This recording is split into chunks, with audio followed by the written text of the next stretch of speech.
حسن صاحب، جنگ بندی سے 1-2 روز قبل ٹرمپ کے ایران کو ایک رات میں ختم کرنے کی دھمکی کے جواب میں روسی صدر پیوٹن کا کہنا تھا کہ امریکہ اپنے آپ کو سمجھتا کیا ہے، تم آخر ہو کون، تمہیں یہ حق کس نے دیا کہ ایسی وارننگ دو؟ سبحان اللہ، ہمیں تو اتنا بھی دم نہیں ہے کہ ہمیں ایک مہذب قسم کی شٹ اپ کال دے سکے. اس نے تو منہ توڑ جواب دیا ہے کہ تم ہو کون، وہ یو، کس نے دیا یہ حق؟ وہ کہتا میں جنگی جرائم ہی نہیں مانتا. کم از کم اتنی تو طاقت ہو کہ بندہ یہاں صحیح جواب تو دے سکے. اس نے دیا ہے.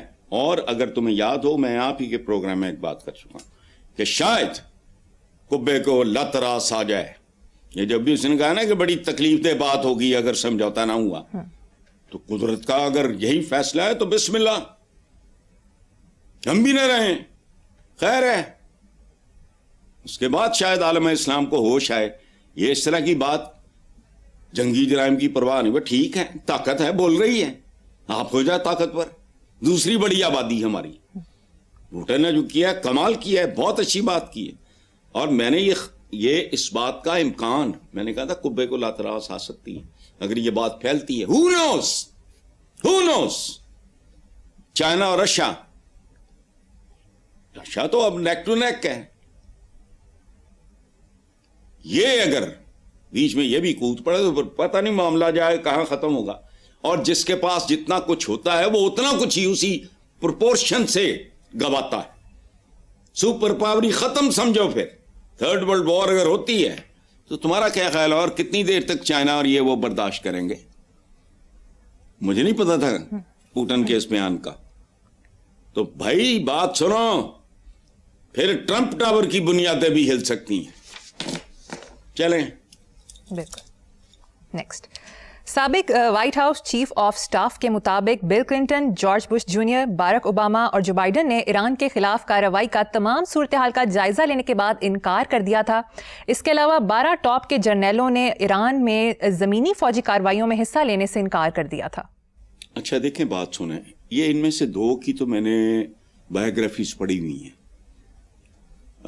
جارج بش کی اور براک اوباما کی میں نے نہیں پڑھی. بل کلنٹن کی. یہ سپیریئر لوگ ہیں انٹلیکچولی. غلطیاں ان سے بھی ہوئی ہوں گی. حکمرانی بڑا مشکل کام ہے. دنیا کا دیکھو، کہتے ہیں نا کہ یہ دنیا کا عظیم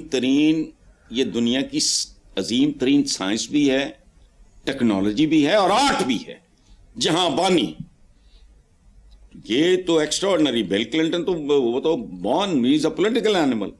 اب اگر اتنے لوگوں نے کیا ہے اور اس کی بنیاد کیا ہوگی؟ عالمی امن. یہ قائدین ہونے کے ساتھ ساتھ انسان بھی ہیں جو معصوموں کے قتل کے گناہ میں شریک نہیں ہونا چاہتے تھے. پوری دنیا کو جہنم رسید کرنے کے. اچھا نہیں سنا تو جو اتنا انپریڈکٹیبل آدمی ہے وہ تو ابھی تو سی سو پنگ پونگ چل رہا ہے، ابھی دیکھتے ہیں کیا ہوتا ہے. لیکن ڈیفینیٹلی میں ان کو بنینا انسان کا محسن سمجھتا ہوں. ہر وہ بندہ جو اس جنگ کو کنڈیم کرے. اور ایران کی جگہ اگر کوئی غیر مسلمان ملک بھی ہوتا تو دیکھو بات سنو، ایک چھوٹا سا معصوم بچہ، کوئی بچی، کوئی عورت، کوئی فلانا معصوم جن کا لینا دینا ہی کچھ نہیں، ان کو آپ اتنے بچے انہوں نے مار دیے. وہ چھوٹی چھوٹی بچیاں، ان کی گڑیاں ہیں، ان کے کھلانے پڑے تھے وہاں. یار یہ کوئی انسانوں والا کام ہے. سو شٹ اپ کال دی ہے، بہت اچھا ہے. اور یہ اس سے آگے جائے گا. اللہ نہ کرے اگر یہ توڑ نہیں چڑھتا، میچور نہیں ہوتا یہ معاملہ جی، جس میں پاکستان اپنی بیسٹ ایفرٹ کر رہا ہے، تو بہرحال پھر بات ایران تک رہے گی نہیں. یہ پھر پورا جہان زد میں ہوگا. چلیں صحیح. نیکسٹ خبر، انٹرنیشنل میڈیا رپورٹس کے مطابق جنگ کی وجہ سے ایران میں ہزاروں افراد بے روزگار ہو چکے ہیں. اشیاء کی قیمتیں 40% بڑھ گئیں. فیکٹریاں، بجلی گھر، ریلوے، ایئرپورٹس تباہ. مرمت میں کئی سال لگیں گے. میرا یہ کوئی فلمی گانا تو نہیں فلمایا جا رہا نا. جنگ ہے، ایک طرف سپر پاور ہے، ایک طرف ایک بندہ، ایک ملک جو پتہ نہیں کتنے اشروں سے وحشیانہ قسم کی، غیر انسانی قسم کی سینکشنز کا شکار ہے. تو اور وہاں کیا ہونا تھا؟ ہمارا اپنا حال دیکھ لو. ہم پہ تو کوئی سینکشنز نہیں ہیں. ہم تو الحمدللہ سو فار سو گڈ، کوئی اس طرح کی صورتحال ہمارے ہاں تو نہیں ہے، لیکن نہ ہونے کے برابر بھی کچھ نہیں، لیکن بالکل نارمل ہے کہنے کو. حکومت بھی ہے، وزیر اعظم بھی ہے، صدر بھی بیٹھا ہے، لوگوں کی چیخیں نکل گئی. آپ لوگوں کو ان چیزوں کی سمجھ آئے گی نہیں.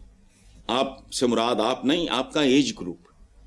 اسی ملک میں نے اپنے ہوش میں دیکھا حبیب جالب کو ماتم کرتے ہوئے 20 روپئے من آٹا، 100 بار کہا، اب 25 سے 30 روپے کا نان ہے، روٹی ہے. وہ ایک من آٹا 20 روپے کا، اس پہ لوگ انہوں نے کیا مڈا دی ہے. لوگوں کی چیخیں کیا. میرا خیال ہے یہ معاملہ اگر چلتا رہا تو عام آدمی کے لیے تو اپنا کوئی عزیز و اقارب میں کوئی مرمرا جائے اللہ نہ کرے تو اس کا کفن دفن ان کے لیے ممکن نہیں رہے گا. پاورٹی لائن کی ڈیفینیشن بھی یہی ہے. کفن دفن بڑی مہنگی ہو گئی ہے چیز، قبریں ملتی نہیں. احباب آتے ہیں، تعزیت وغیرہ، خدا کا خوف کرو. آٹے سے لے کے بجلی، گیس، پیٹرول، کون سی چیز ہے جس نے لوگوں کی زندگی اجیرن نہیں کرتی.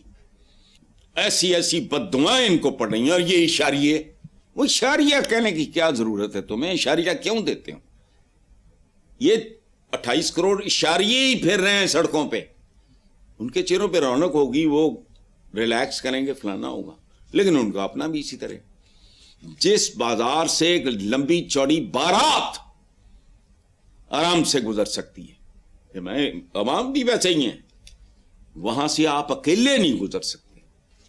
اتنی تجاوزات ہیں. تو بس ٹھیک ہے، ایران تو حالت جنگ میں ہے، اور اب سے نہیں ہے، اب بہت ٹائپ کی شروع ہو گئی ہے. پہلے وہ سینکشن، وہ بھی ایک جنگ کی قسم ہے، تو لگے ہوئے ہیں.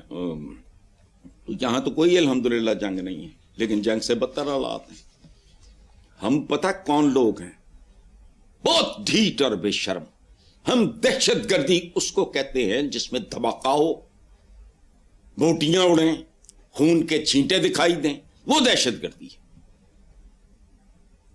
جیڑے چپ کر کے مٹھ رکھ کے ارباں روپیہ ملک تو باہر لے جاتے، باہر جائیدادیں بناتے ہیں، یہ کرتے ہیں. وہ پتہ نہیں کیڑے برج کے تو سنے ٹٹھیرے ہوتے کی حجویری، پتہ نہیں کی ٹاورز وغیرہ، مجھے کو لوگ اس کی کہانی بنا رہے تھے، وہ کس پاکستانی کی ہے، فلانا ہے ٹمکانا.